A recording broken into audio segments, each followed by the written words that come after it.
Alhamdulillah. Sebelumnya, mari kita berdoa berdasarkan agama dan kepercayaan masing-masing. Berdoa mulai, berdoa selesai.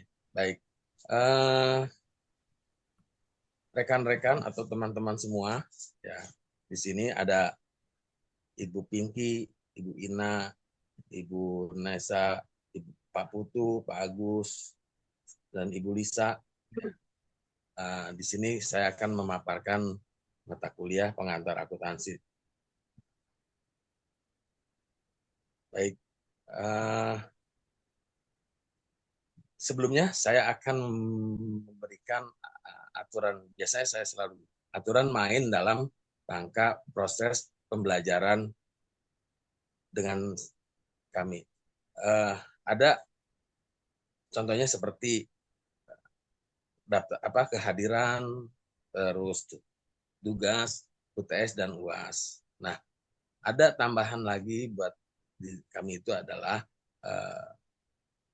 etika dalam kehidupan keseharian dalam menjalankan perkuliahan. Nah, sebelum dimulai, saya akan menyampaikan rencana pembelajaran semester pada mata kuliah pengantar akuntansi ini.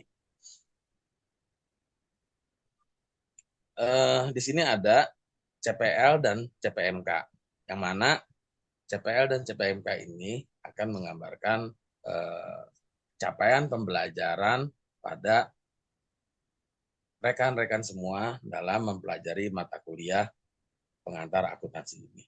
Oke, next. Nah, next lagi.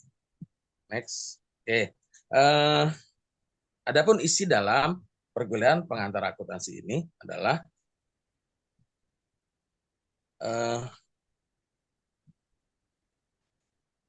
pengertian dan tujuan akuntansi. Ada prinsip konsep dasar akuntansi, proses dan siklus akuntansi, laporan keuangan, dan pengendalian internal dan audit. Nah, kita tahu bahwa beberapa ahli menyampaikan pengertian tentang akuntansi, yang mana di sini akuntansi adalah proses dalam mengidentifikasi, mengukur, terus mengkomunikasikan informasi ekonomi yang berkaitan dengan entitas, yang mana dari akuntansi ini akan menjadi sebuah suatu laporan keuangan. Nah, laporan keuangan tersebut akan disampaikan kepada para pihak, ya teman-teman semua. Nah, siapa aja para pihak untuk mendapatkan laporan keuangan hasil dari proses akuntansi ini? Nah, pihak yang pertama adalah pihak internal dan pihak eksternal. Oke, nah di sini teman-teman ada yang tahu pihak internal itu siapa saja dan pihak eksternal itu siapa saja? Oke,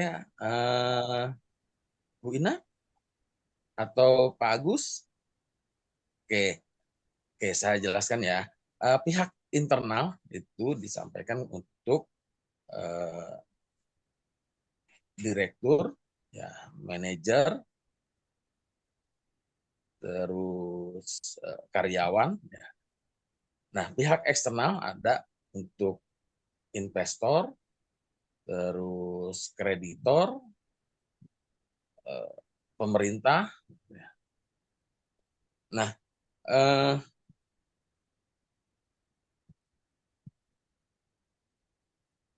adapun tujuan dari fungsi akuntansi, ya, tujuan dari akuntansi adalah untuk menyediakan informasi yang relevan dan bermanfaat dalam pengambilan keputusan ekonomi. Ya, di sini keputusan ekonomi biasanya akan digunakan oleh top manajemen atau dewan direksi dalam rangka apa? Bagaimana dari laporan keuangan tersebut bisa analisis untuk pengembangan bisnis proses dalam perusahaan tersebut. Oke. Kita masuk ke materi berikutnya tentang prinsip dan dasar konsep akuntansi. Ya. Nah, pada dasarnya prinsip dasar akuntansi kita mengacu pada GAAP atau standar akuntansi yang berlaku umum. Ya. Nah, standar akuntansi yang ada di Indonesia itu disusun oleh Ikatan Akuntansi Indonesia. Nah, teman-teman, siapa saja Ikatan Akuntansi Indonesia itu? Ikatan Akuntansi Indonesia terdiri para akuntan-akuntan yang terdaftar keanggotaannya pada IAI. Dia akan menyusun ya standar akuntansi yang berlaku umum. Nah, adapun prinsip berkelanjutan, prinsip yang berasumsi bahwa suatu entitas ya, akan terus beroperasi di masa depan sehingga memungkinkan pengakuan pendapatan dan biaya dengan cara yang lebih realistis dan akurat. Nah, teman-teman semua, ya, adapun konsep dasar akuntansi ada dari entitas ekonomi, ya periode akuntansi, dasar accrual, ya, kesinambungan usaha. Nah, konsep ini tentang entitas ekonomi, ya, konsep ini menyatakan bahwa suatu entitas dipandang sebagai entitas terpisah dari pemiliknya sehingga transaksi pribadi pengusaha tidak dicampur dengan transaksi bisnis. Maka dalam standar akuntansi yang dulu ada namanya FRIPE, ya sekarang sudah tidak diakui lagi adanya FRIPE, sehingga dalam menyusun laporan keuangan mana yang emang itu menyangkut tentang entitas bisnis dan mana menyangkut tentang pribadi.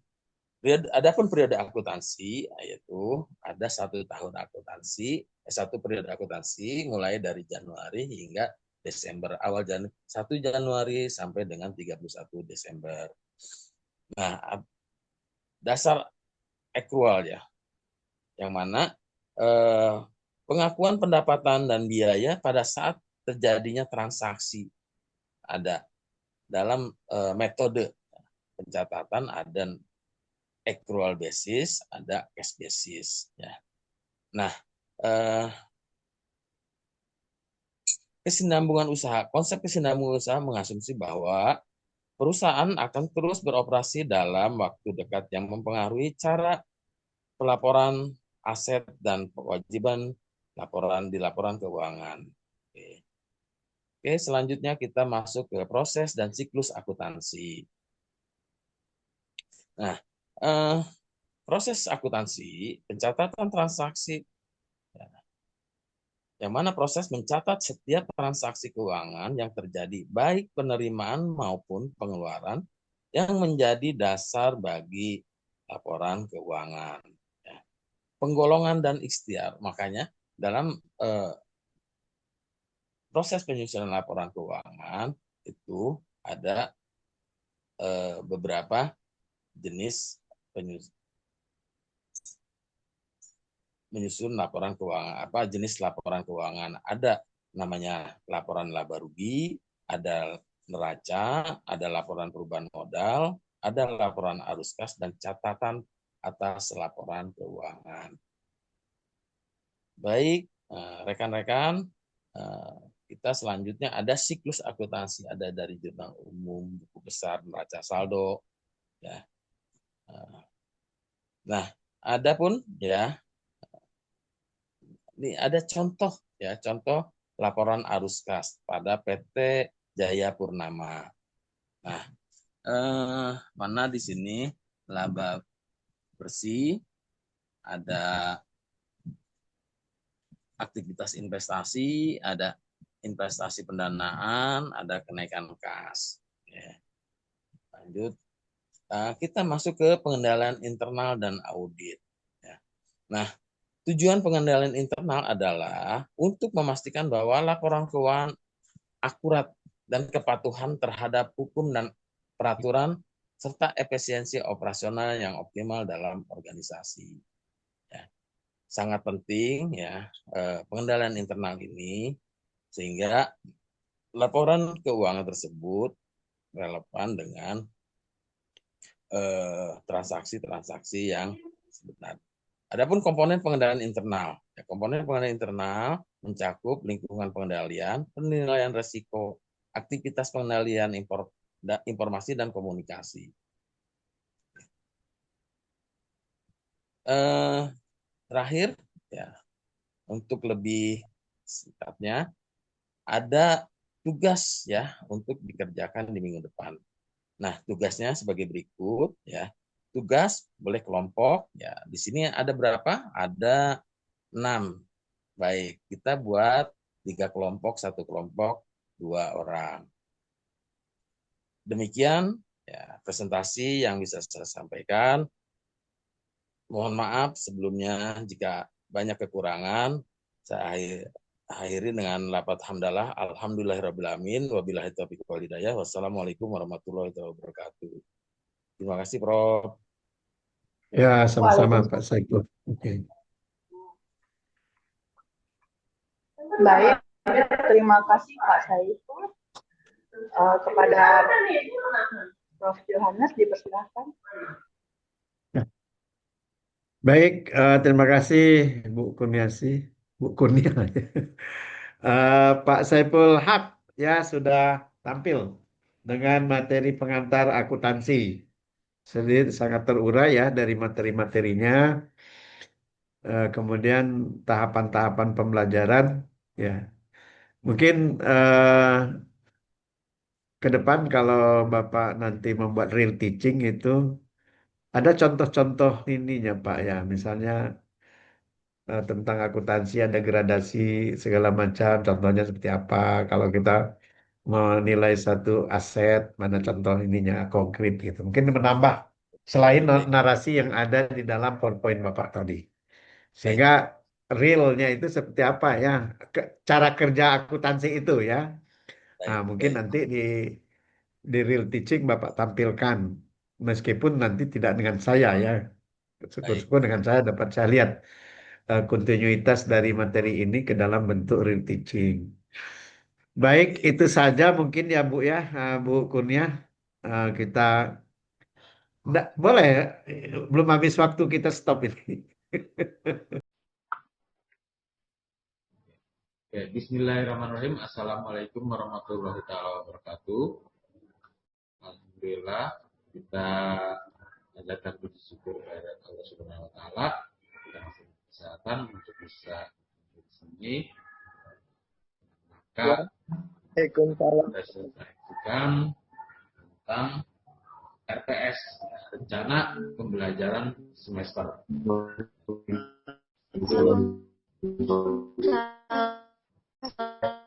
Ya, yang mana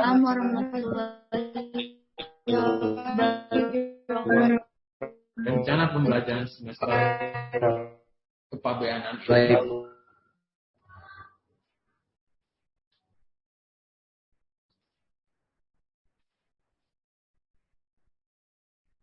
ya rencana pembelajaran semester ini ya dirancang untuk supaya teman-teman memahami alur dari pembelajaran mata kuliah ini. RPS kepabeanan di sini ada namanya CP ya, capaian pembelajaran. Capaian pembelajaran ini ada capaian pembelajaran prodi, capaian pembelajaran program studi ya, yang dibebankan pada mata kuliah ini, mata kuliah kepabeanan. Ada standarnya, yaitu bagaimana di sini memiliki moral dan etika serta kepribadian yang baik dalam menyelesaikan tugas. Ya, terus CPL program studi selanjutnya adalah mampu menginternalisasi nilai dan norma akademik yang benar terkait dengan kejujuran etika, atribusi, hak cipta, kerahasiaan dan kepemilikan data. Adapun kriteria utama yaitu CPL program studi ini untuk mampu menerapkan pemikiran logis, kritis, sistematis, dan inovatif dalam konteks pengembangan atau implementasi ilmu pengetahuan serta teknologi yang memperhatikan menerapkan nilai humaniora yang sesuai dengan bidang keahliannya.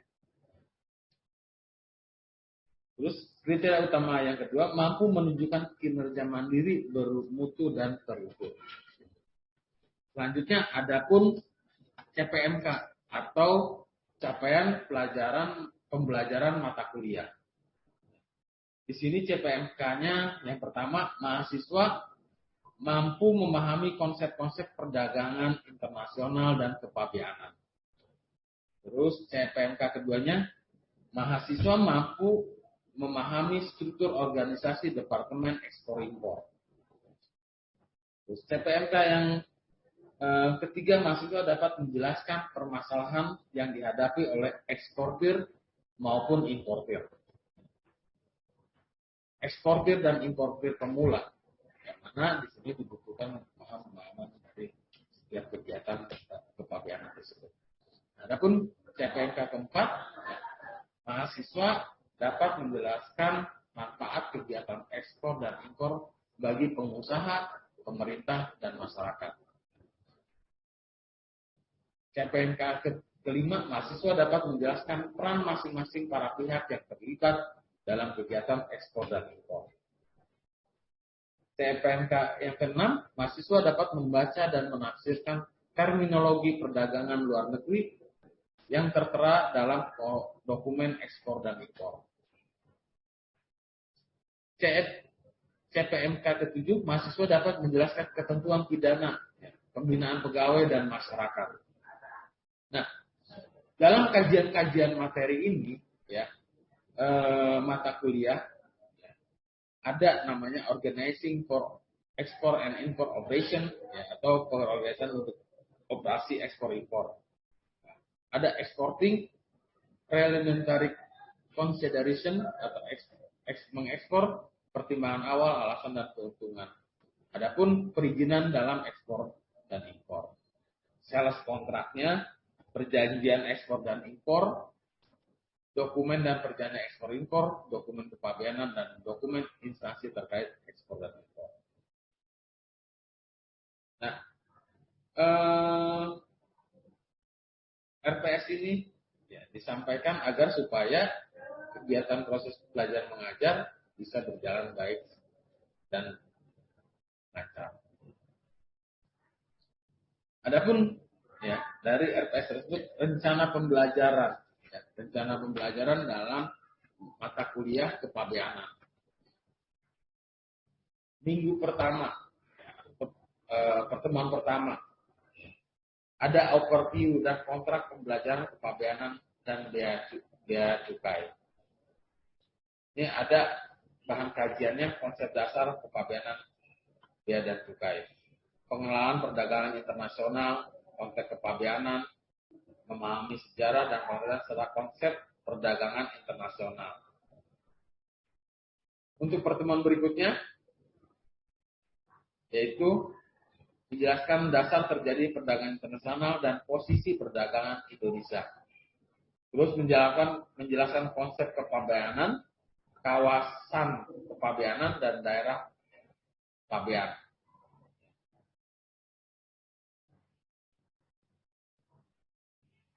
Pertemuan ketiga, itu menjelaskan substansi mengenai undang-undang kepabeanan bea dan cukai. Terus ada namanya harmonisasi peraturan undang-undang kegiatan kepabeanan dan bea dan cukai. Terus batasan dan wewenang masing-masing stakeholder dalam kegiatan kepabeanan. Menjelaskan substansi undang-undang cukai dan aturan mainnya dalam kegiatan perdagangan internasional. Pertemuan keempat ini menjelaskan prinsip-prinsip yang terdapat dalam undang-undang cukai. Konsep cukai menurut Undang-Undang Nomor 39 Tahun 2007. Pertemuan kelima kita akan menjelaskan mengenai para pelaku dalam perdagangan internasional, khususnya kepabeanan dan bea cukai. Ada fungsi dan tugas lembaga terkait, pelaku bisnis dalam ruang lingkup kepabeanan dan bea cukai, termasuk di dalamnya eksportir, importir, BPJK, DJBC, Direktorat Jenderal Bea dan Cukai, Kemendak, freight forwarder, kemudian pengusaha lainnya. Ada sinkronisasi antara lembaga dan dalam penanganan lalu lintas barang dan dokumen. Pertemuan ke-6 kita menjelaskan mengenai proses sistem arus barang dalam dan pelabuhan. Menjelaskan fungsi dan tugas lembaga dan proses klasifikasi barang. Menjelaskan dokumen-dokumen yang dikeluarkan oleh lembaga atau institusi terkait. Pertemuan ke-7 sebelum kita akan melakukan ujian tengah semester atau UTS. Ada visit plan atau plan visit bea dan cukai, kantor bea dan cukai. Ada kunjungan pameran ekspor dan impor. Itu kita bisa melihat bagaimana menambah wawasan dalam rangka kegiatan ekspor dan impor. Terus selanjutnya pertemuan ke-9 itu kita menjelaskan mengenai proses handling pelabuhan, menjelaskan sistem pembayaran luar negeri dalam ekspor impor, ya, serta menjelaskan syarat-syarat dalam kegiatan ekspor impor. Pertemuan ke-10 menjelaskan mengenai istilah dan pengertian dalam kepabeanan bea dan cukai, menjelaskan tentang tempat atau lokasi serta daerah kewenangan kepabeanan bea dan cukai.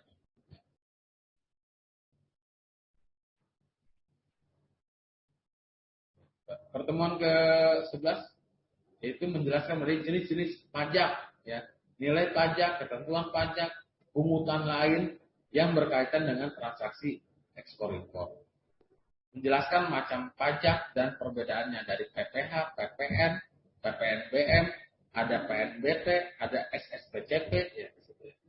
Terus pertemuan ke-12 menjelaskan mengenai rumus perhitungan pajak bea dan cukai, melakukan simulasi perhitungannya, menghitung tentang nilai pabean, menghitung tentang bea masuknya. Pertemuan ke-13 menjelaskan mengenai jenis-jenis barang sesuai dengan HS code. Apa itu HS code? Harmonisasi, ya, kode harmonisasi. Semua jenis barang diharmonisasikan. Melakukan penyajian klasifikasi barang ekspor sesuai dengan HS code-nya.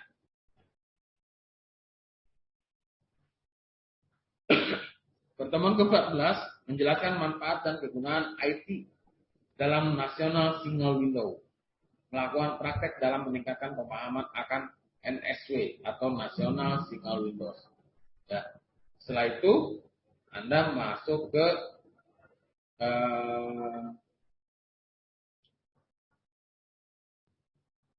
pertemuan 14. Pertemuan berikutnya adalah ujian akhir semester. Ya, ujian akhir semester menentukan bahwa Anda mendapatkan nilai selama proses pembelajaran. Nah, itu rencana pembelajaran semester atau RPS. Oke, selanjutnya kita masuk ke materi tentang kepabeanan. Materi kepabeanan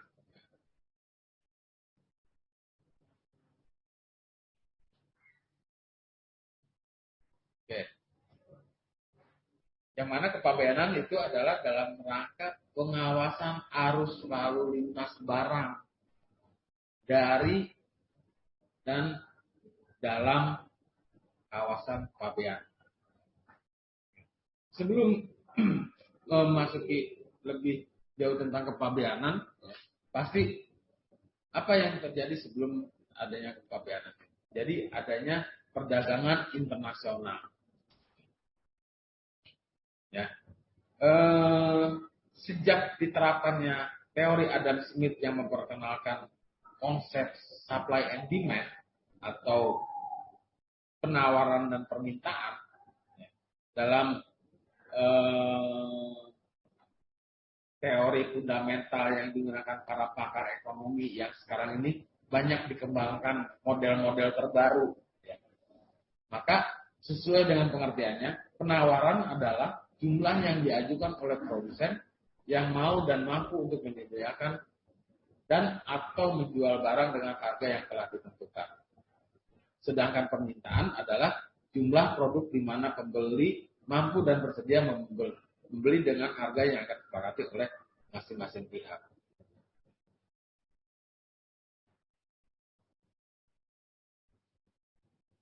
Nah, ada pun konsep perdagangan ya dimulai dari sebelum kita mengenal sekarang sampai dengan sistem perdagangan secara e-commerce atau secara online ya. Dulu masih secara sistem barter atau tukar menukar barang. Barang A bisa ditukar dengan B dengan jumlah perbandingannya disesuaikan dengan kemampuan barang tersebut. Hingga lambat kemudian diperkenalkanlah dengan alat tukar emas atau logam mulia. Hingga akhirnya tercipta uang kertas. Selanjutnya sekarang dengan mudahnya kita bisa melakukan transaksi perdagangan internasional dengan hanya menggunakan sistem e-commerce ya, atau pembayaran secara elektronik.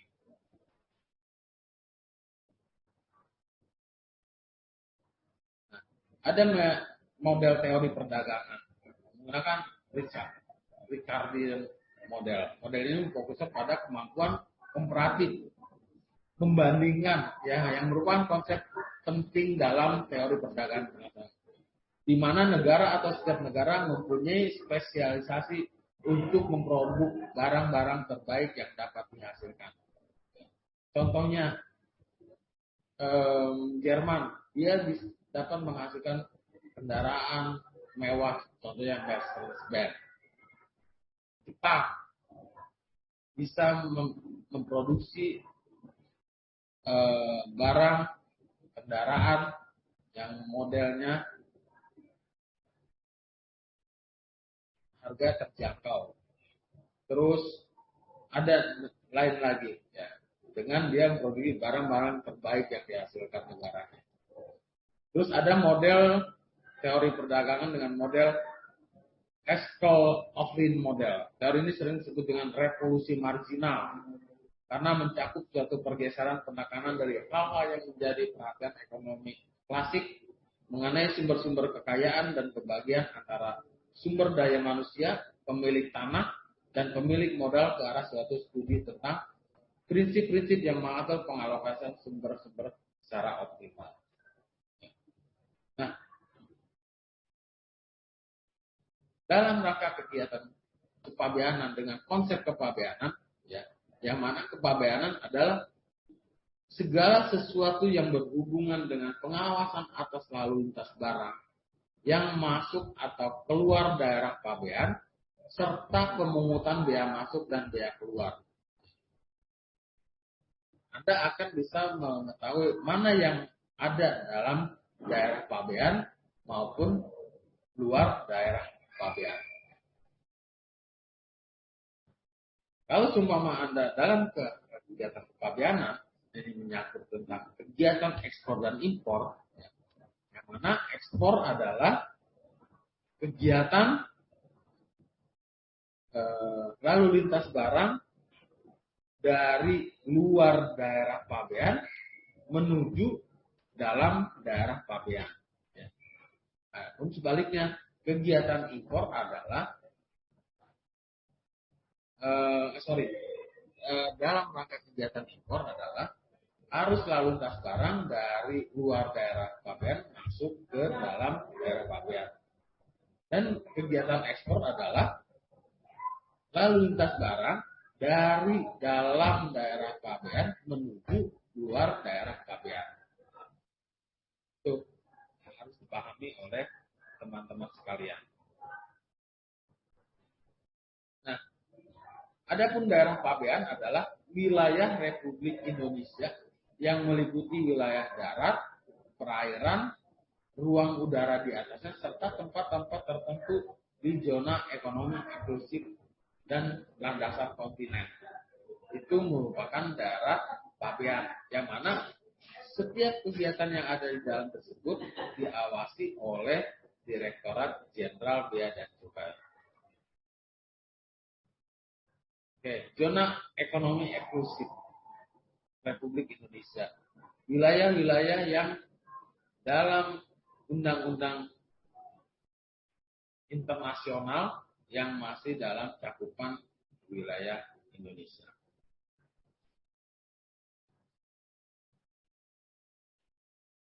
Oke.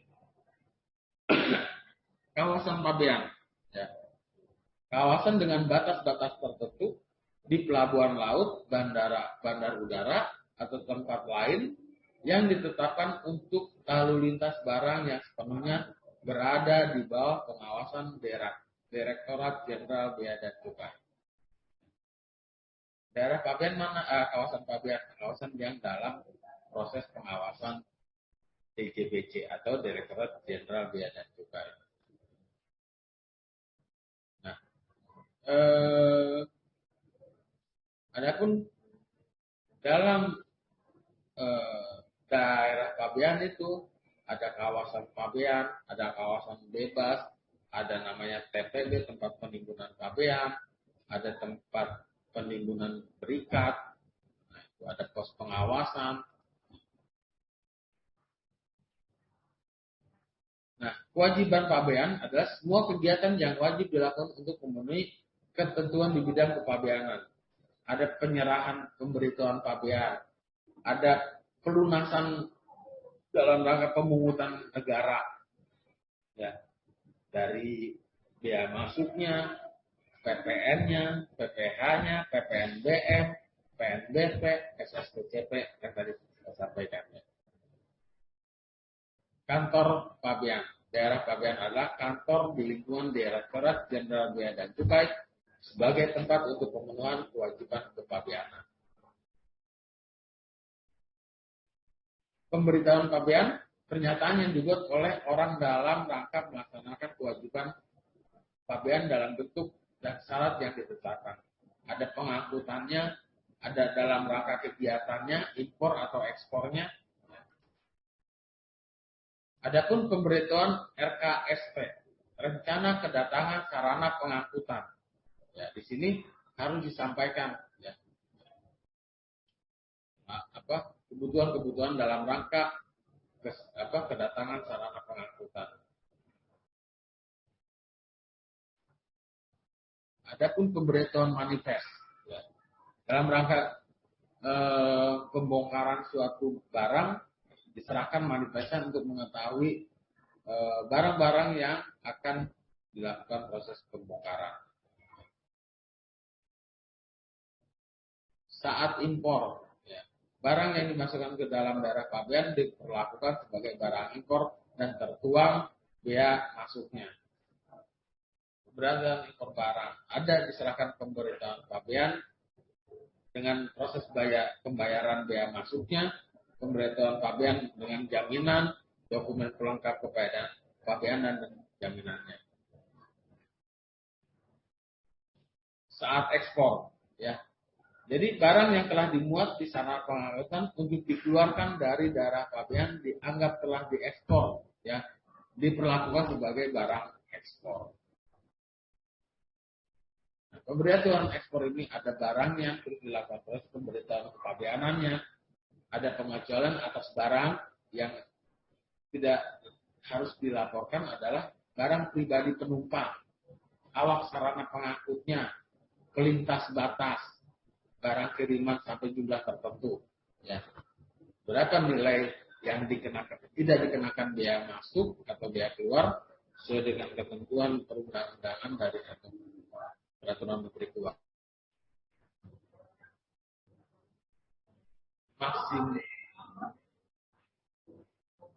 Maksimal 500 US dollar.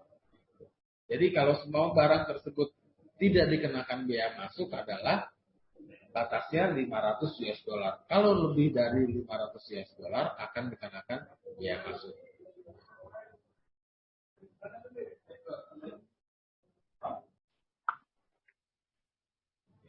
Oke, bismillahirrahmanirrahim. Assalamualaikum warahmatullahi wabarakatuh. Alhamdulillah kita menjalankan puji syukur kepada Allah Subhanahu wa taala. Kita masih kesehatan untuk bisa di sini. Maka kita selesaikan tentang RPS, rencana pembelajaran semester.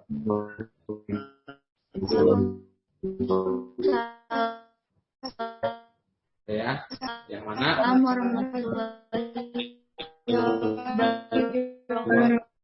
rencana pembelajaran semester kepabeanan ini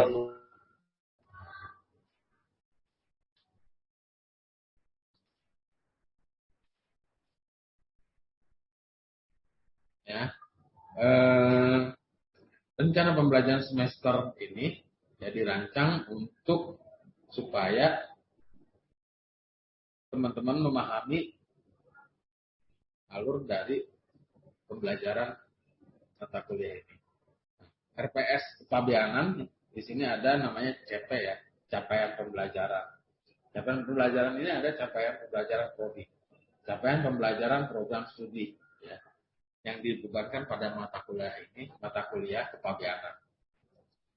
Ada standarnya, yaitu bagaimana di sini memiliki moral dan etika serta kepribadian yang baik dalam menyelesaikan tugas. Ya.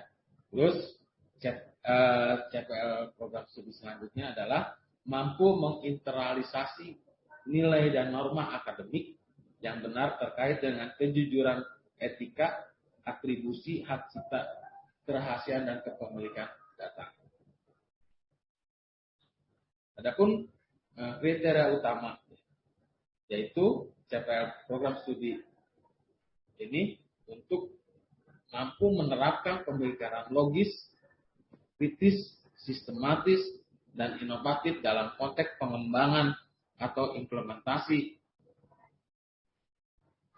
ilmu pengetahuan serta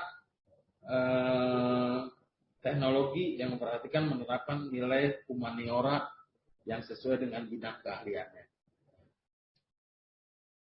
Terus kriteria utama yang kedua, mampu menunjukkan kinerja mandiri, bermutu dan terukur. Selanjutnya, adapun CPMK atau capaian pembelajaran mata kuliah. Di sini CPMK-nya yang pertama, mahasiswa mampu memahami konsep-konsep perdagangan internasional dan kepabeanan. Terus CPMK keduanya, mahasiswa mampu memahami struktur organisasi Departemen Ekspor Impor. Terus CPMK yang ketiga, mahasiswa dapat menjelaskan permasalahan yang dihadapi oleh eksportir maupun importir. Eksportir dan importir pemula, yang mana di sini dibutuhkan pemahaman dari setiap kegiatan kepabeanan tersebut. Adapun CPMK keempat, mahasiswa dapat menjelaskan manfaat kegiatan ekspor dan impor bagi pengusaha, pemerintah, dan masyarakat. CPMK kelima, mahasiswa dapat menjelaskan peran masing-masing para pihak yang terlibat dalam kegiatan ekspor dan impor. CPMK yang keenam, mahasiswa dapat membaca dan menafsirkan terminologi perdagangan luar negeri yang tertera dalam dokumen ekspor dan impor. CPMK ketujuh, mahasiswa dapat menjelaskan ketentuan pidana, pembinaan pegawai dan masyarakat. Nah, dalam kajian-kajian materi ini, ya, mata kuliah ada namanya Organizing for Export and Import Operation, ya, atau pengorganisasian untuk operasi ekspor impor. Ada Exporting Preliminary Consideration atau mengekspor, pertimbangan awal, alasan dan keuntungan. Adapun perizinan dalam ekspor dan impor. Sales kontraknya, perjanjian ekspor dan impor, dokumen dan perjanjian ekspor impor, dokumen kepabeanan, dan dokumen instansi terkait ekspor dan impor. Nah, RPS ini ya, disampaikan agar supaya kegiatan proses belajar mengajar bisa berjalan baik dan lancar.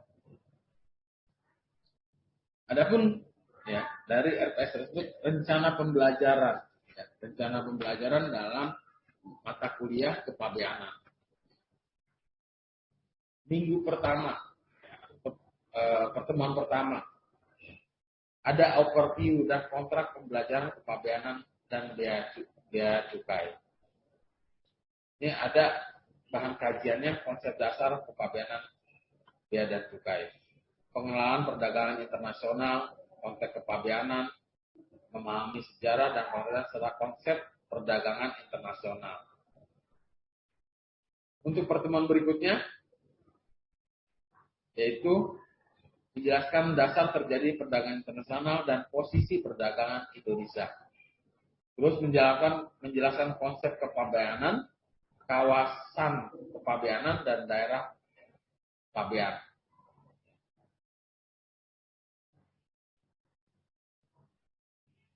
Pertemuan ketiga, ya, itu menjelaskan substansi mengenai undang-undang kepabeanan bea dan cukai. Ya. Terus ada namanya harmonisasi peraturan undang-undang kegiatan kepabeanan dan bea dan cukai. Ya. Terus batasan dan wewenang masing-masing stakeholder dalam kegiatan kepabeanan. Menjelaskan substansi undang-undang cukai dan aturan mainnya dalam kegiatan perdagangan internasional. Pertemuan keempat ini menjelaskan prinsip-prinsip yang terdapat dalam Undang-Undang Cukai.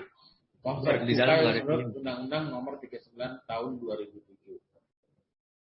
Pertemuan kelima, kita akan menjelaskan mengenai para pelaku dalam perdagangan internasional, khususnya kepabeanan dan bea cukai. Ada fungsi dan tugas lembaga terkait, pelaku bisnis dalam ruang lingkup kepabeanan dan bea cukai, termasuk di dalamnya eksportir, importir, PPJK, DJBC, Direktorat Jenderal Bea dan Cukai, Kemendak, Freight Forwarder, kemudian pengusaha lainnya. Ada sinkronisasi antara lembaga dan dalam penanganan lalu lintas barang dan dokumen. Pertemuan ke-6 kita menjelaskan mengenai proses sistem arus barang dalam dan pelabuhan. Menjelaskan fungsi dan tugas lembaga dan proses klasifikasi barang. Menjelaskan dokumen-dokumen yang dikeluarkan oleh lembaga atau institusi terkait. Pertemuan ke-7 sebelum kita akan melakukan ujian tengah semester atau UTS. Ada visit plan atau plan visit bea dan cukai, kantor bea dan cukai. Ada kunjungan pameran ekspor dan impor. Itu kita bisa melihat bagaimana menambah wawasan dalam rangka kegiatan ekspor dan impor. Terus selanjutnya pertemuan ke-9 itu kita menjelaskan mengenai proses handling pelabuhan, menjelaskan sistem pembayaran luar negeri dalam ekspor impor, ya, serta menjelaskan syarat-syarat dalam kegiatan ekspor impor. Pertemuan ke-10 menjelaskan mengenai istilah dan pengertian dalam kepabeanan bea dan cukai. Menjelaskan tentang tempat atau lokasi serta daerah kewenangan kepabeanan bea dan cukai.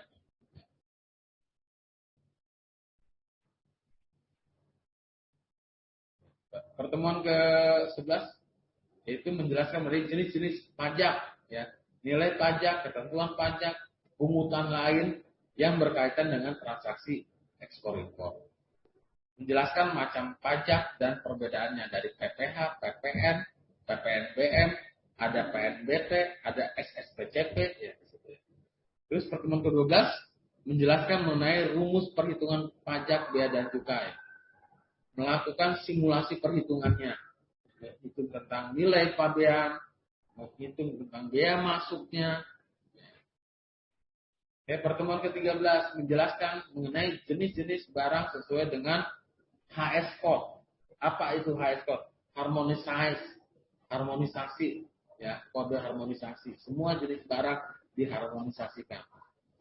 Melakukan penyajian klasifikasi barang ekspor sesuai dengan HS code-nya.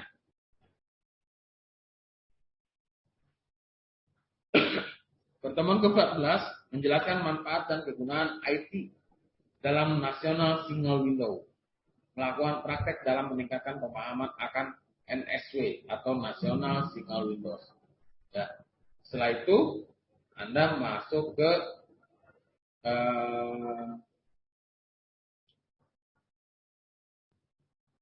pertemuan 14. Pertemuan berikutnya adalah ujian akhir semester. Ya, ujian akhir semester menentukan bahwa Anda mendapatkan nilai selama proses pembelajaran. Nah, itu rencana pembelajaran semester atau RPS. Oke, selanjutnya kita masuk ke materi tentang kepabeanan. Materi kepabeanan.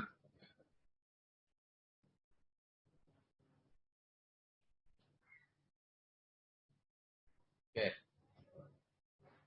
Yang mana kepabeanan itu adalah dalam rangka pengawasan arus lalu lintas barang dari dan dalam kawasan kepabeanan.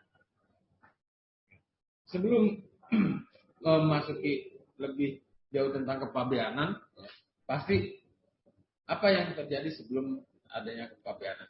Jadi adanya perdagangan internasional. Ya.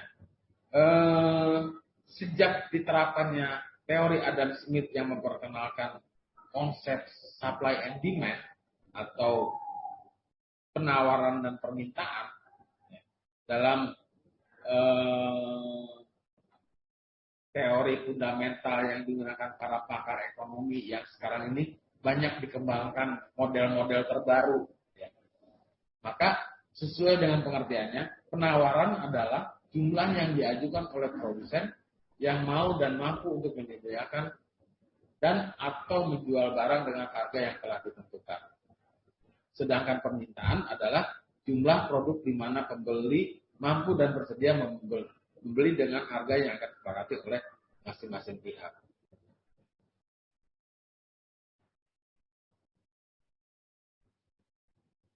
Nah, ada pun konsep perdagangan, ya dimulai dari sebelum kita mengenal sekarang sampai dengan sistem perdagangan secara e-commerce atau secara online, ya. Dulu masih secara sistem barter atau tukar menukar barang. Barang A bisa ditukar dengan B dengan jumlah perbandingannya disesuaikan dengan kemampuan barang tersebut. Hingga lambat kemudian diperkenalkanlah dengan alat tukar emas atau logam mulia. Hingga akhirnya tercipta uang kertas. Selanjutnya sekarang dengan mudahnya kita bisa melakukan transaksi perdagangan internasional dengan hanya menggunakan sistem e-commerce, ya, atau pembayaran secara elektronik.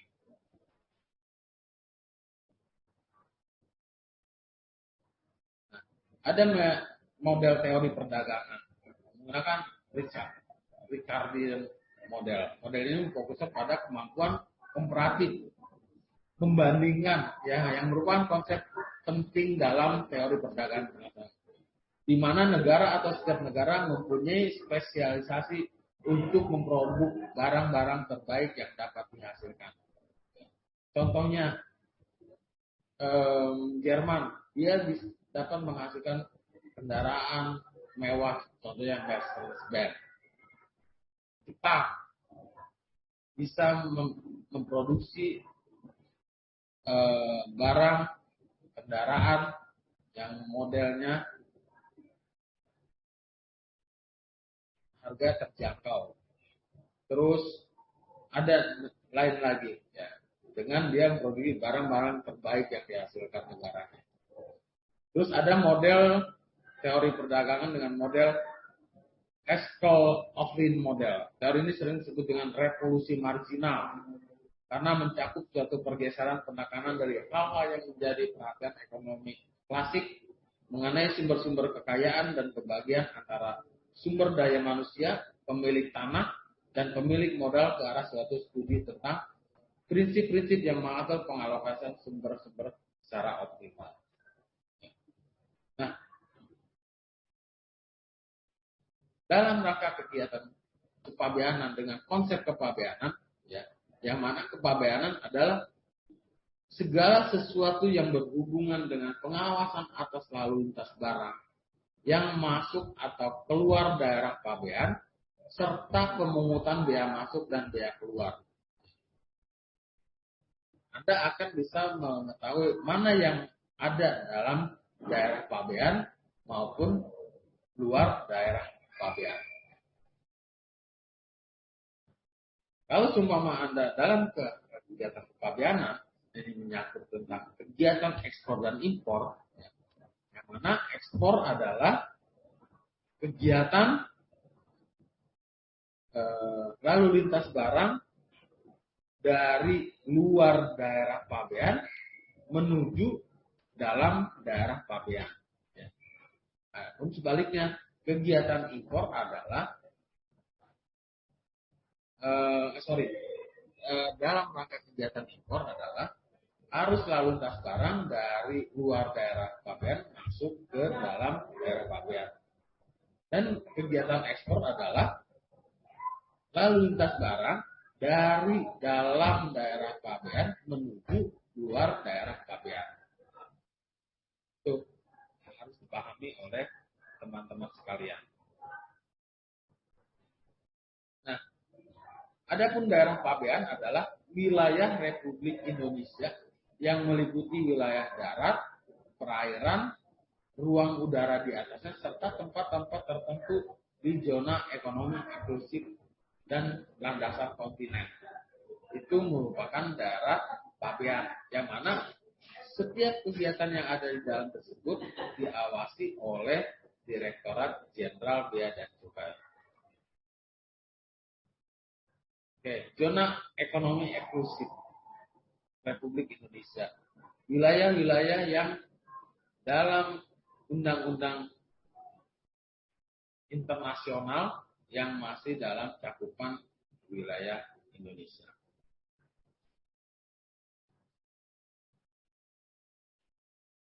Oke. Kawasan pabean. Ya. Kawasan dengan batas-batas tertentu di pelabuhan laut, bandar udara, atau tempat lain yang ditetapkan untuk lalu lintas barang yang sepenuhnya berada di bawah pengawasan Direktorat Jenderal Bea dan Cukai. Daerah pabean mana? Kawasan pabean, kawasan yang dalam proses pengawasan DJBC atau Direktorat Jenderal Bea dan Cukai. Nah, adapun dalam daerah pabean itu ada kawasan pabean, ada kawasan bebas, ada namanya TPB, tempat penimbunan pabean, ada tempat penimbunan berikat, nah, itu ada pos pengawasan. Nah, kewajiban pabean adalah semua kegiatan yang wajib dilakukan untuk memenuhi ketentuan di bidang kepabeanan. Ada penyerahan pemberitahuan pabean, ada pelunasan dalam rangka pemungutan negara, ya, dari bea masuknya, PPN-nya, PPH-nya, PPNBM, PNBP, SSTCP yang tadi saya sampaikan. Kantor pabean, daerah pabean adalah kantor di lingkungan Direktorat Jenderal Bea dan Cukai sebagai tempat untuk pemenuhan kewajiban kepabeanan. Pemberitahuan pabean, pernyataan yang dibuat oleh orang dalam rangka melaksanakan kewajiban pabean dalam bentuk dan syarat yang ditetapkan. Ada pengangkutannya, ada dalam rangka kegiatannya, impor atau ekspornya. Adapun pemberitahuan RKSP, rencana kedatangan sarana pengangkutan. Ya, di sini harus disampaikan ya, kebutuhan-kebutuhan dalam rangka kedatangan sarana pengangkutan. Adapun pemberitahuan manifest ya, dalam rangka pembongkaran suatu barang diserahkan manifestnya untuk mengetahui barang-barang yang akan dilakukan proses pembongkaran.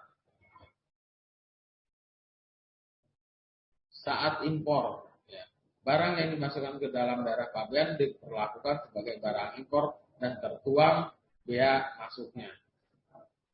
Keberadaan impor barang ada diserahkan pemberitahuan pabean dengan proses pembayaran bea masuknya, pemberitahuan pabean dengan jaminan, dokumen pelengkap pabean dan jaminannya.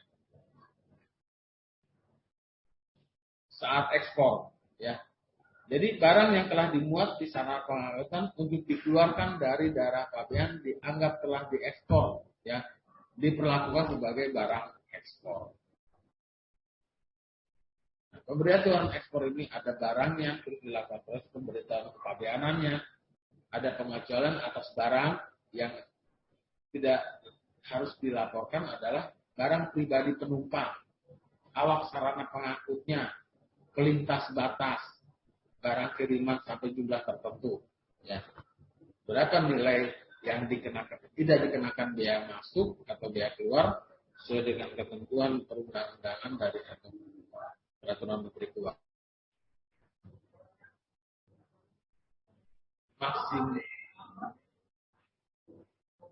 Maksimal 500 US dollar. Jadi kalau semua barang tersebut tidak dikenakan bea masuk adalah batasnya 500 US dollar. Kalau lebih dari 500 US dollar akan dikenakan bea masuk.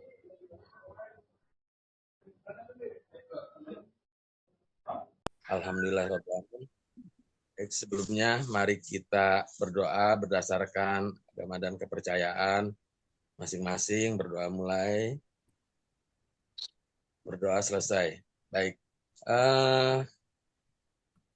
Rekan-rekan atau teman-teman semua, ya, di sini ada Ibu Pinky, Ibu Ina, Ibu Nesa, Pak Putu, Pak Agus, dan Ibu Lisa.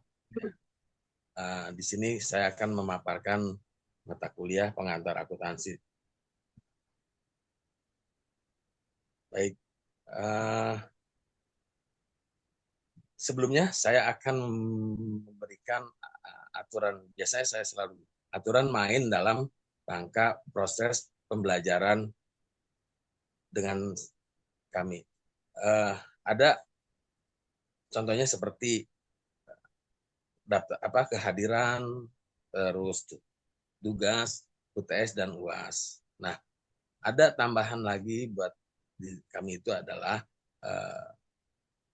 etika dalam kehidupan keseharian dalam menjalankan perkuliahan.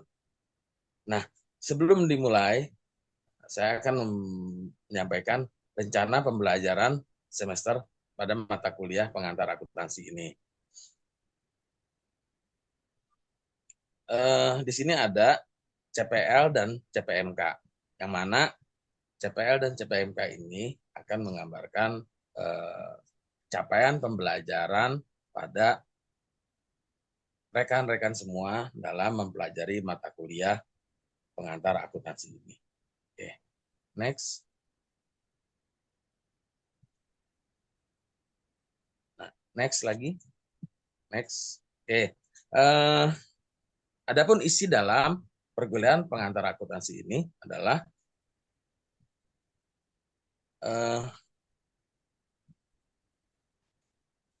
pengertian dan tujuan akuntansi.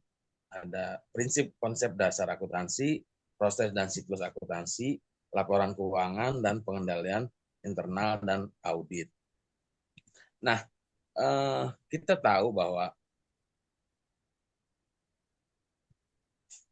beberapa ahli menyampaikan pengertian tentang akuntansi. Yang mana di sini akuntansi adalah proses dalam mengidentifikasi, mengukur, terus mengkomunikasikan informasi ekonomi yang berkaitan dengan entitas. Yang mana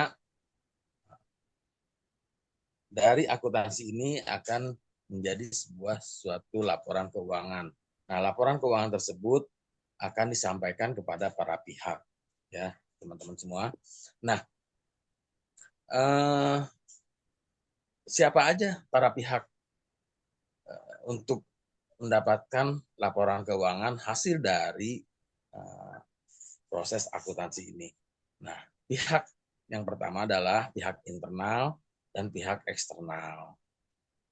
Oke, nah di sini teman-teman ada yang tahu pihak internal itu siapa saja dan pihak eksternal itu siapa saja? Oke, Bu Ina atau Pak Agus? Oke, saya jelaskan ya. Pihak internal itu disampaikan untuk direktur, ya, manajer, terus karyawan. Ya. Nah, pihak eksternal ada untuk investor, terus kreditor, pemerintah. Nah,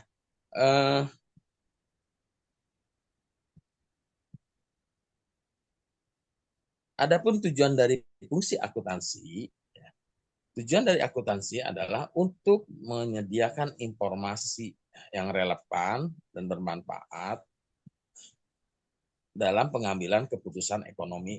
Ya, di sini keputusan ekonomi biasanya akan digunakan oleh top manajemen atau dewan direksi dalam rangka apa? Bagaimana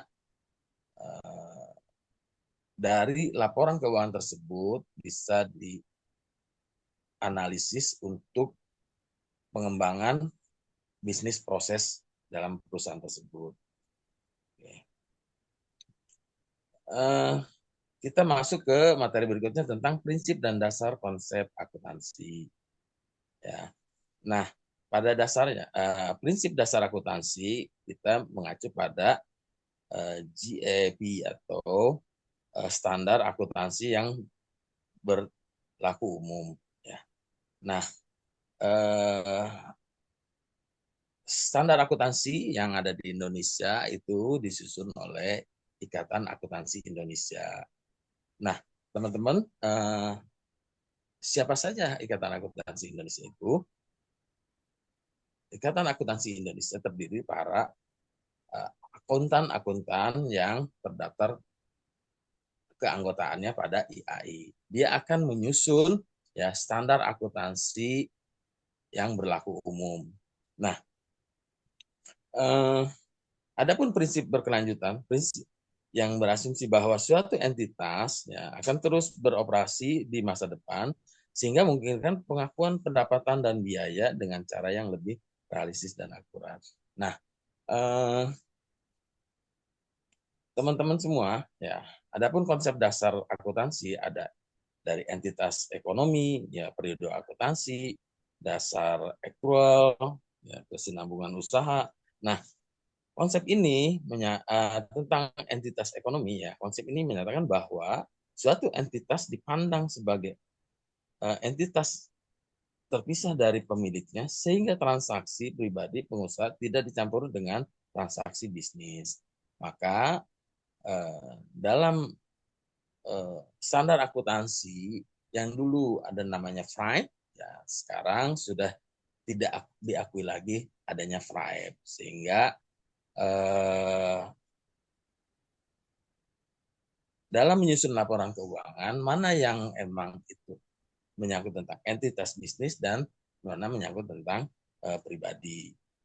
Adapun periode akuntansi yaitu ada 1 tahun akuntansi, 1 periode akuntansi mulai dari Januari hingga Desember, awal Januari 1 Januari sampai dengan 31 Desember. Nah, dasar accrual ya, yang mana pengakuan pendapatan dan biaya pada saat terjadinya transaksi ada dalam metode pencatatan, ada accrual basis, ada cash basis ya. Nah,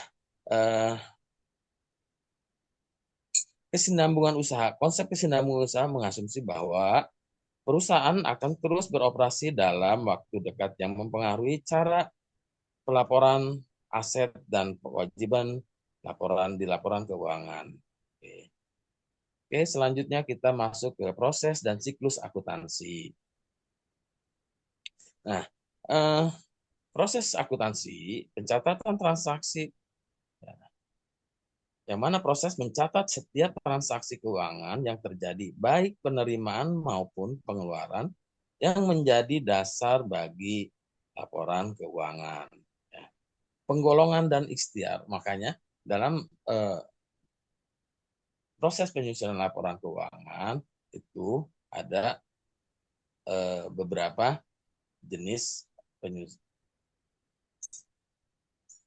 menyusun laporan keuangan, jenis laporan keuangan. Ada namanya laporan laba rugi, ada neraca, ada laporan perubahan modal, ada laporan arus kas, dan catatan atas laporan keuangan. Baik, rekan-rekan, kita selanjutnya ada siklus akuntansi, ada dari jurnal umum, buku besar, neraca saldo, ya. Nah, adapun ya, ini ada contoh ya, contoh laporan arus kas pada PT Jaya Purnama. Nah, mana di sini laba bersih, ada aktivitas investasi, ada investasi pendanaan, ada kenaikan kas. Ya. Lanjut, kita masuk ke pengendalian internal dan audit. Ya. Nah, tujuan pengendalian internal adalah untuk memastikan bahwa laporan keuangan akurat dan kepatuhan terhadap hukum dan peraturan serta efisiensi operasional yang optimal dalam organisasi. Ya. Sangat penting ya pengendalian internal ini sehingga laporan keuangan tersebut relevan dengan transaksi-transaksi yang sebenarnya. Adapun komponen pengendalian internal, ya, komponen pengendalian internal mencakup lingkungan pengendalian, penilaian risiko, aktivitas pengendalian informasi dan komunikasi. Terakhir, ya, untuk lebih singkatnya, ada tugas ya untuk dikerjakan di minggu depan. Nah, tugasnya sebagai berikut ya. Tugas boleh kelompok ya. Di sini ada berapa? Ada 6. Baik, kita buat 3 kelompok, 1 kelompok, 2 orang. Demikian ya presentasi yang bisa saya sampaikan. Mohon maaf sebelumnya jika banyak kekurangan. Saya akhiri dengan lafaz hamdalah, alhamdulillahirrabbilalamin, wabillahi taufiq wal hidayah, wassalamualaikum warahmatullahi wabarakatuh. Terima kasih, Prof. Ya, sama-sama Pak Saiful. Oke. Baik, terima kasih Pak Saiful. Kepada Prof. Yohanes dipersilakan. Baik, terima kasih Bu Kurniasi, Bu Kurnia. Pak Saiful Haq ya sudah tampil dengan materi pengantar akuntansi. Sedikit sangat terurai ya dari materi-materinya. Kemudian tahapan-tahapan pembelajaran ya. Mungkin ke depan kalau Bapak nanti membuat real teaching itu ada contoh-contoh ininya Pak ya. Misalnya tentang akuntansi ada gradasi segala macam. Contohnya seperti apa? Kalau kita menilai satu aset, mana contoh ininya konkret gitu. Mungkin menambah selain narasi yang ada di dalam PowerPoint Bapak tadi. Sehingga realnya itu seperti apa ya? Cara kerja akuntansi itu ya. Nah, mungkin nanti di real teaching Bapak tampilkan. meskipun nanti tidak dengan saya ya. Baik. Syukur-syukur dengan saya dapat saya lihat kontinuitas dari materi ini ke dalam bentuk real teaching. Baik, itu saja mungkin ya Bu ya, Bu Kurnia. Kita boleh ya? Belum habis waktu kita stop ini. Oke, Bismillahirrahmanirrahim. Assalamualaikum warahmatullahi wabarakatuh. Alhamdulillah kita menjalankan puji syukur kepada Allah Subhanahu wa taala. Kita masih kesehatan untuk bisa di sini. Maka kita selesaikan tentang RPS, rencana pembelajaran semester.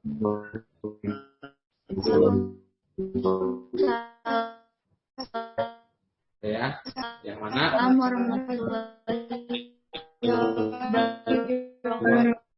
rencana pembelajaran semester kepabeanan ini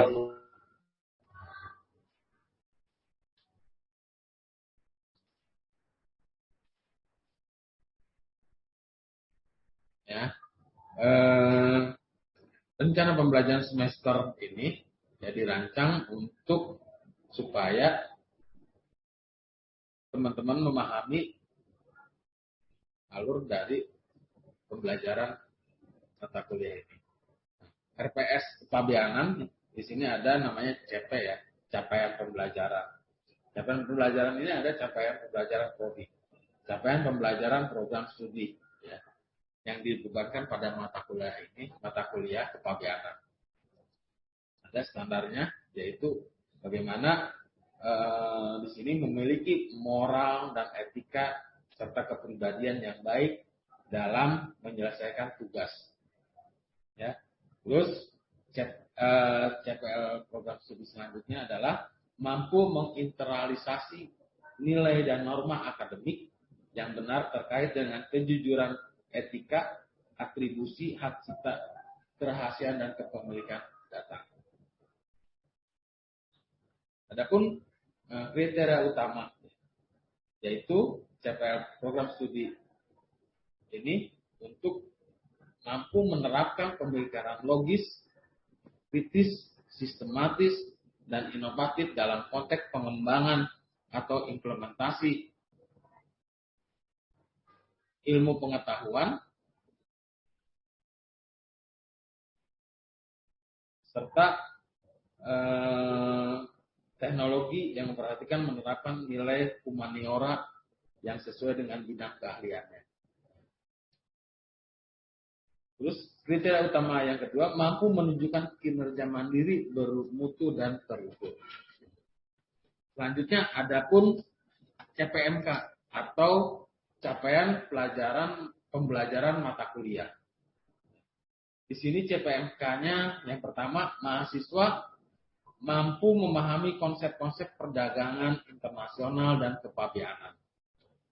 Terus CPMK keduanya, mahasiswa mampu memahami struktur organisasi Departemen Ekspor Impor. Terus CPMK yang ketiga, mahasiswa dapat menjelaskan permasalahan yang dihadapi oleh eksportir maupun importir. Eksportir dan importir pemula, yang mana di sini dibutuhkan pemahaman dari setiap kegiatan kepabeanan tersebut. Adapun CPMK keempat, mahasiswa dapat menjelaskan manfaat kegiatan ekspor dan impor bagi pengusaha, pemerintah, dan masyarakat. CPMK kelima, mahasiswa dapat menjelaskan peran masing-masing para pihak yang terlibat dalam kegiatan ekspor dan impor. CPMK yang keenam, mahasiswa dapat membaca dan menafsirkan terminologi perdagangan luar negeri yang tertera dalam dokumen ekspor dan impor. CPMK ketujuh, mahasiswa dapat menjelaskan ketentuan pidana, pembinaan pegawai dan masyarakat. Nah, dalam kajian-kajian materi ini, ya, mata kuliah ada namanya Organizing for Export and Import Operation, ya, atau pengorganisasian untuk operasi ekspor impor. Ada Exporting Parliamentary consideration atau mengekspor, pertimbangan awal, alasan dan keuntungan. Adapun perizinan dalam ekspor dan impor.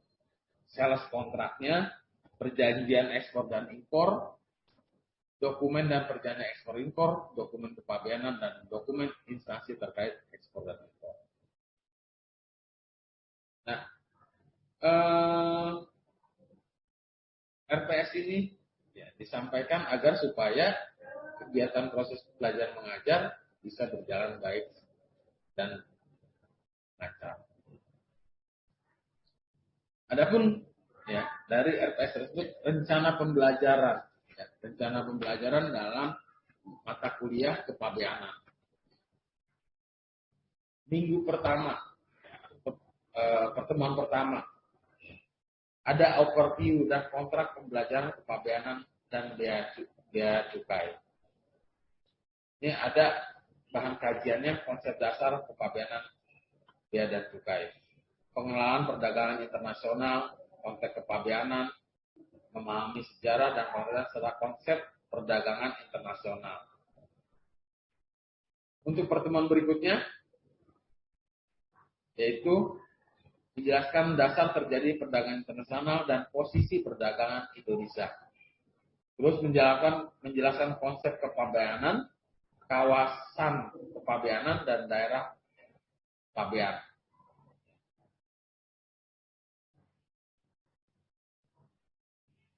Pertemuan ketiga, ya, itu menjelaskan substansi mengenai undang-undang kepabeanan bea dan cukai. Ya. Terus ada namanya harmonisasi peraturan undang-undang kegiatan kepabeanan dan bea dan cukai. Ya.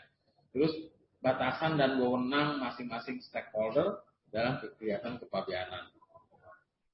Menjelaskan substansi undang-undang cukai dan aturan mainnya dalam kegiatan perdagangan internasional.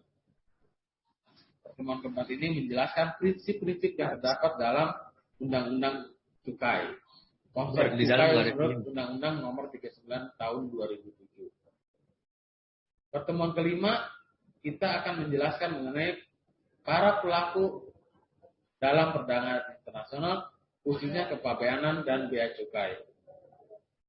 Ada fungsi dan tugas lembaga terkait, pelaku bisnis dalam ruang lingkup kepabeanan dan bea cukai, termasuk di dalamnya eksportir, importir, BPJK, DJBC, Direktorat Jenderal Bea dan Cukai, Kemendak, Freight Forwarder, kemudian pengusaha lainnya. Ada sinkronisasi antara lembaga dan dalam penanganan lalu lintas barang dan dokumen. Pertemuan ke-6 kita menjelaskan mengenai proses sistem arus barang dalam dan pelabuhan. Menjelaskan fungsi dan tugas lembaga dan proses klasifikasi barang. Menjelaskan dokumen-dokumen yang dikeluarkan oleh lembaga atau institusi terkait. Pertemuan ke-7 sebelum kita akan melakukan ujian tengah semester atau UTS. Ada visit plan atau plan visit bea dan cukai, kantor bea dan cukai. Ada kunjungan pameran ekspor dan impor. Itu kita bisa melihat bagaimana menambah wawasan dalam rangka kegiatan ekspor dan impor. Terus selanjutnya pertemuan ke-9 itu kita menjelaskan mengenai proses handling pelabuhan, menjelaskan sistem pembayaran luar negeri dalam ekspor impor, ya, serta menjelaskan syarat-syarat dalam kegiatan ekspor impor. Pertemuan ke-10 menjelaskan mengenai istilah dan pengertian dalam kepabeanan bea dan cukai. Menjelaskan tentang tempat atau lokasi serta daerah kewenangan kepabeanan bea dan cukai.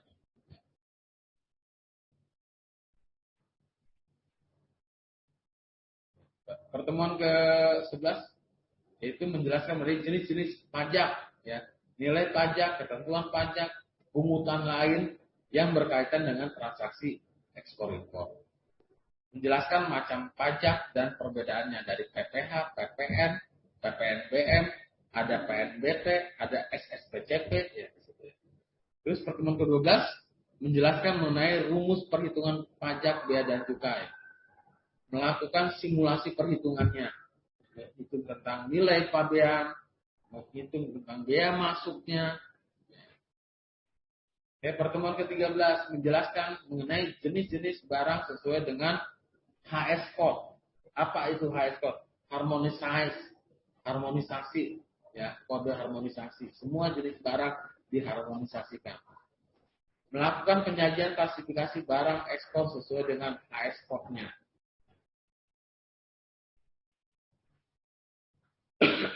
Pertemuan ke-14 menjelaskan manfaat dan kegunaan IT dalam National Single Window. Melakukan praktek dalam meningkatkan pemahaman akan NSW atau National Single Windows. Ya. Setelah itu, Anda masuk ke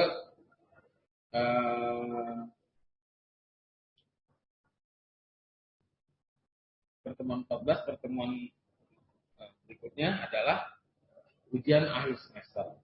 Ya, ujian akhir semester menentukan bahwa Anda mendapatkan nilai selama proses pembelajaran. Nah, itu rencana pembelajaran semester atau RPS. Oke, selanjutnya kita masuk ke materi tentang kepabeanan. Materi kepabeanan.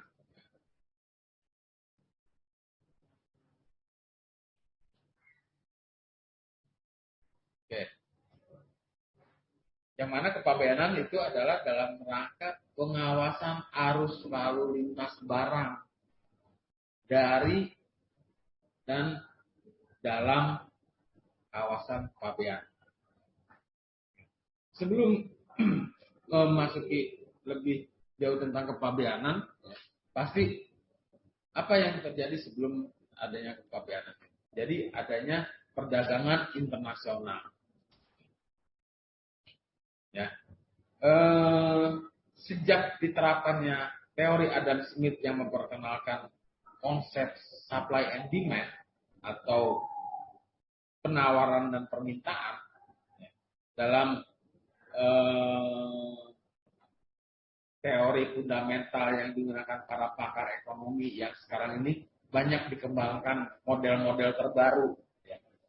Maka sesuai dengan pengertiannya, penawaran adalah jumlah yang diajukan oleh produsen yang mau dan mampu untuk menyediakan dan atau menjual barang dengan harga yang telah ditentukan. Sedangkan permintaan adalah jumlah produk di mana pembeli mampu dan bersedia membeli dengan harga yang akan disepakati oleh masing-masing pihak.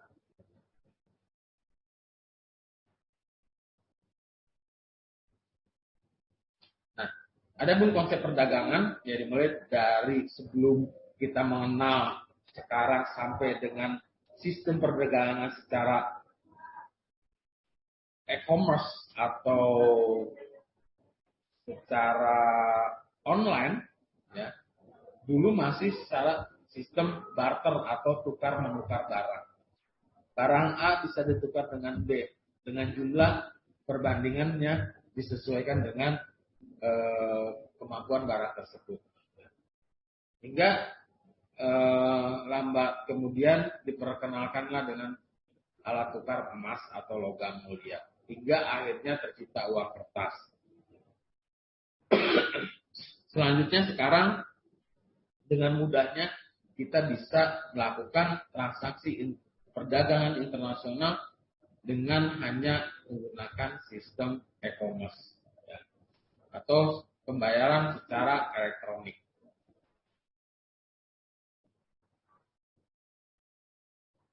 Nah, ada model teori perdagangan menggunakan Ricardian model. Model ini fokusnya pada kemampuan komparatif, pembandingan, ya, yang merupakan konsep penting dalam teori perdagangan internasional, di mana negara atau setiap negara mempunyai spesialisasi untuk memproduk barang-barang terbaik yang dapat dihasilkan. Contohnya, Jerman, dia dapat menghasilkan kendaraan mewah, contohnya Mercedes-Benz. Kita bisa memproduksi barang kendaraan yang modelnya harga terjangkau. Terus ada lain lagi ya, dengan dia memproduksi barang-barang terbaik yang dihasilkan negaranya.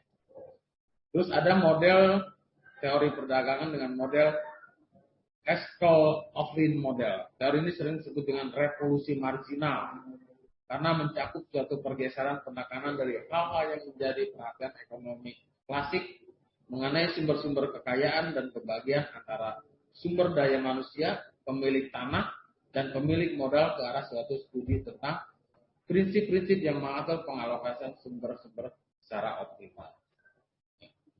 Nah, dalam rangka kegiatan kepabeanan dengan konsep kepabeanan, ya, yang mana kepabeanan adalah segala sesuatu yang berhubungan dengan pengawasan atas lalu lintas barang yang masuk atau keluar daerah pabean, serta pemungutan biaya masuk dan biaya keluar. Anda akan bisa mengetahui mana yang ada dalam daerah pabean maupun luar daerah pabean. Kalau seumpama Anda dalam kegiatan kepabeanan, ini menyangkut tentang kegiatan ekspor dan impor, yang mana ekspor adalah kegiatan lalu lintas barang dari luar daerah pabean menuju dalam daerah pabean. Nah, sebaliknya, kegiatan impor adalah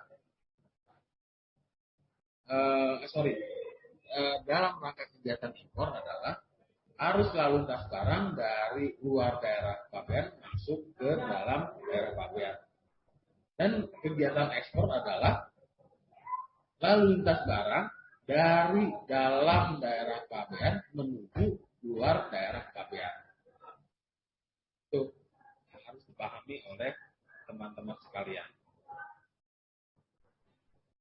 Nah, adapun daerah pabean adalah wilayah Republik Indonesia yang meliputi wilayah darat, perairan, ruang udara di atasnya, serta tempat-tempat tertentu di zona ekonomi eksklusif dan landasan kontinen. Itu merupakan daerah pabean, yang mana setiap kegiatan yang ada di dalam tersebut diawasi oleh Direktorat Jenderal Bea dan Cukai. Oke, zona ekonomi eksklusif Republik Indonesia. Wilayah-wilayah yang dalam undang-undang internasional yang masih dalam cakupan wilayah Indonesia.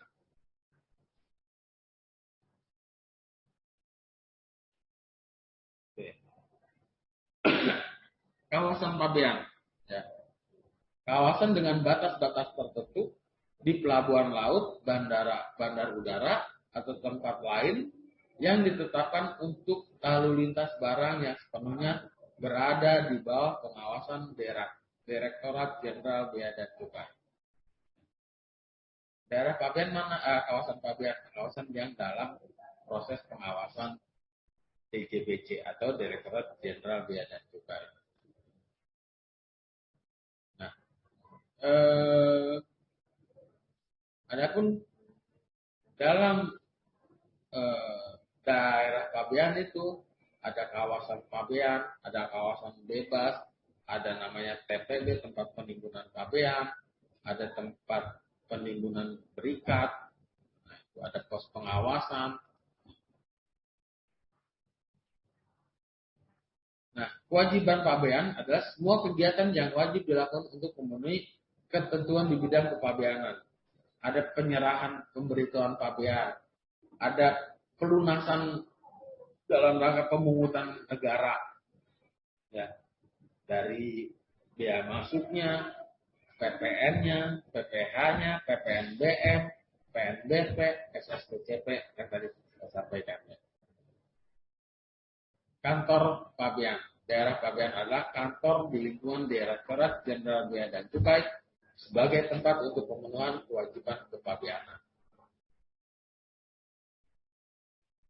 pemberitahuan pabean pernyataan yang dibuat oleh orang dalam rangka melaksanakan kewajiban pabean dalam bentuk dan syarat yang ditetapkan. Ada pengangkutannya, ada dalam rangka kegiatannya, impor atau ekspornya. Adapun pemberitahuan RKSP, rencana kedatangan sarana pengangkutan. Ya, di sini harus disampaikan ya, kebutuhan-kebutuhan dalam rangka kedatangan sarana pengangkutan. Adapun pemberitahuan manifest ya, dalam rangka pembongkaran suatu barang diserahkan manifestnya untuk mengetahui barang-barang yang akan dilakukan proses pembongkaran. Saat impor, ya, barang yang dimasukkan ke dalam daerah pabean diperlakukan sebagai barang impor dan tertuang bea masuknya.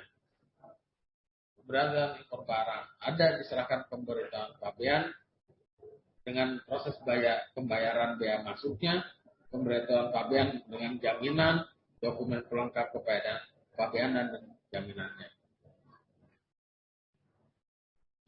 Saat ekspor, ya. Jadi barang yang telah dimuat di sarana pengangkutan untuk dikeluarkan dari daerah pabean dianggap telah diekspor, ya, diperlakukan sebagai barang ekspor.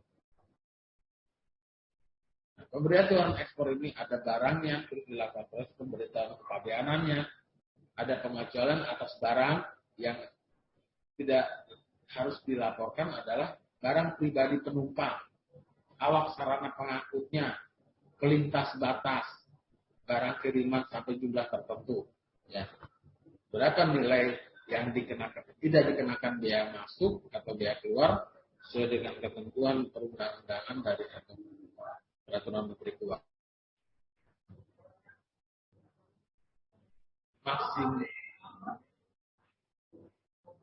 Maksimal 500 US dollar. Jadi kalau semua barang tersebut tidak dikenakan bea masuk adalah batasnya 500 US dollar. Kalau lebih dari 500 US dollar akan dikenakan bea masuk.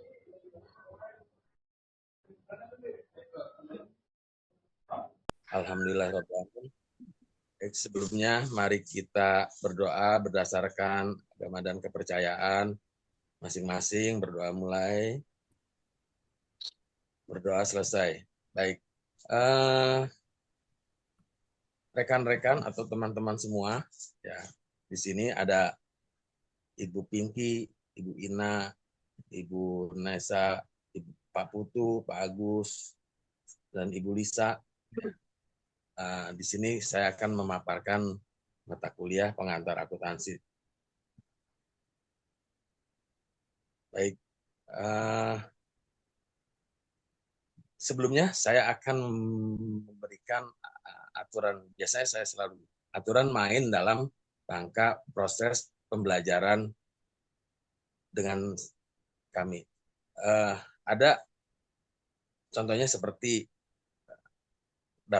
kehadiran, terus tugas, UTS dan UAS. Nah, ada tambahan lagi buat kami itu adalah etika dalam kehidupan keseharian dalam menjalankan perkuliahan. Nah, sebelum dimulai, saya akan menyampaikan rencana pembelajaran semester pada mata kuliah pengantar akuntansi ini. Di sini ada CPL dan CPMK, yang mana CPL dan CPMK ini akan menggambarkan capaian pembelajaran pada rekan-rekan semua dalam mempelajari mata kuliah pengantar akuntansi ini. Oke, next. Nah, next lagi. Next. Oke. Adapun isi dalam perkuliahan pengantar akuntansi ini adalah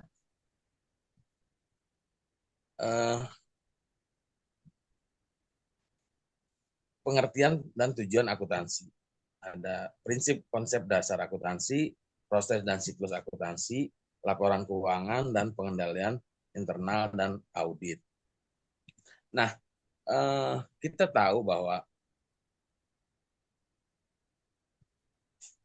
beberapa ahli menyampaikan pengertian tentang akuntansi, yang mana di sini akuntansi adalah proses dalam mengidentifikasi, mengukur, terus mengkomunikasikan informasi ekonomi yang berkaitan dengan entitas, yang mana dari akuntansi ini akan menjadi suatu laporan keuangan. Nah, laporan keuangan tersebut akan disampaikan kepada para pihak, ya teman-teman semua. Nah, siapa aja para pihak untuk mendapatkan laporan keuangan hasil dari proses akuntansi ini? Nah, pihak yang pertama adalah pihak internal dan pihak eksternal. Oke, nah di sini teman-teman ada yang tahu pihak internal itu siapa saja dan pihak eksternal itu siapa saja? Oke, Bu Ina atau Pak Agus? Oke, saya jelaskan ya. Pihak internal itu disampaikan untuk direktur, ya, manajer, terus karyawan. Ya. Nah, pihak eksternal ada untuk investor, terus kreditor, pemerintah. Nah,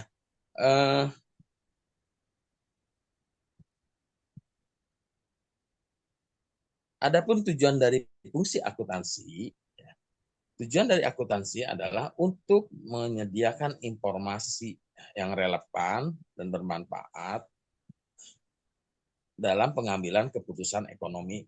Ya, di sini keputusan ekonomi biasanya akan digunakan oleh top manajemen atau dewan direksi dalam rangka apa? Bagaimana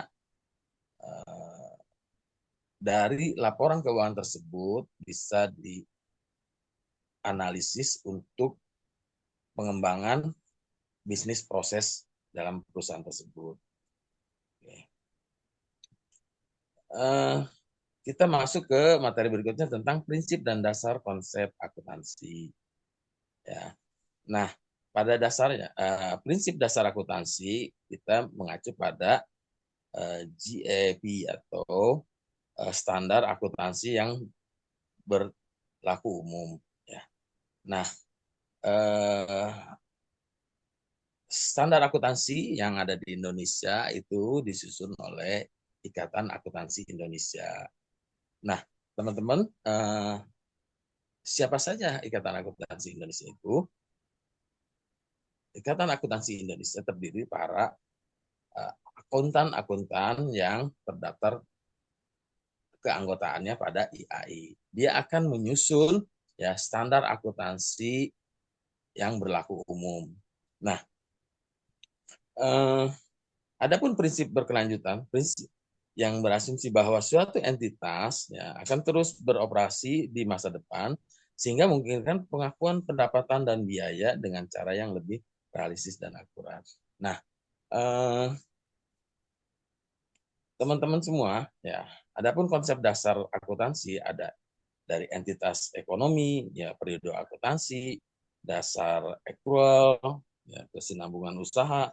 Nah, konsep ini tentang entitas ekonomi, ya, konsep ini menyatakan bahwa suatu entitas dipandang sebagai entitas terpisah dari pemiliknya sehingga transaksi pribadi pengusaha tidak dicampur dengan transaksi bisnis. Maka dalam standar akuntansi yang dulu ada namanya FRIPE, ya sekarang sudah tidak diakui lagi adanya FRIPE, sehingga dalam menyusun laporan keuangan mana yang emang itu menyangkut tentang entitas bisnis dan mana menyangkut tentang pribadi. Adapun periode akuntansi yaitu ada 1 tahun akuntansi, 1 periode akuntansi mulai dari Januari hingga Desember, awal 1 Januari sampai dengan 31 Desember. Nah, dasar accrual ya, yang mana pengakuan pendapatan dan biaya pada saat terjadinya transaksi ada dalam metode pencatatan ada accrual basis, ada cash basis. Ya. Nah, kesinambungan usaha, konsep kesinambungan usaha mengasumsi bahwa perusahaan akan terus beroperasi dalam waktu dekat yang mempengaruhi cara pelaporan aset dan kewajiban di laporan keuangan. Oke, selanjutnya kita masuk ke proses dan siklus akuntansi. Nah, proses akuntansi, pencatatan transaksi, yang mana proses mencatat setiap transaksi keuangan yang terjadi, baik penerimaan maupun pengeluaran, yang menjadi dasar bagi laporan keuangan. Penggolongan dan ikhtiar, makanya dalam proses penyusunan laporan keuangan itu ada beberapa jenis menyusun laporan keuangan, jenis laporan keuangan. Ada namanya laporan laba rugi, ada neraca, ada laporan perubahan modal, ada laporan arus kas, dan catatan atas laporan keuangan. Baik, rekan-rekan, kita selanjutnya ada siklus akuntansi, ada dari jurnal umum, buku besar, neraca saldo, ya. Nah, adapun ya, ini ada contoh ya, contoh laporan arus kas pada PT Jaya Purnama.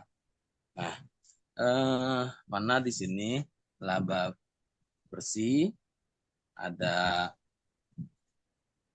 aktivitas investasi, ada investasi pendanaan, ada kenaikan kas. Ya. Lanjut, kita masuk ke pengendalian internal dan audit. Ya. Nah, tujuan pengendalian internal adalah untuk memastikan bahwa laporan keuangan akurat dan kepatuhan terhadap hukum dan peraturan serta efisiensi operasional yang optimal dalam organisasi. Ya. Sangat penting ya pengendalian internal ini sehingga laporan keuangan tersebut relevan dengan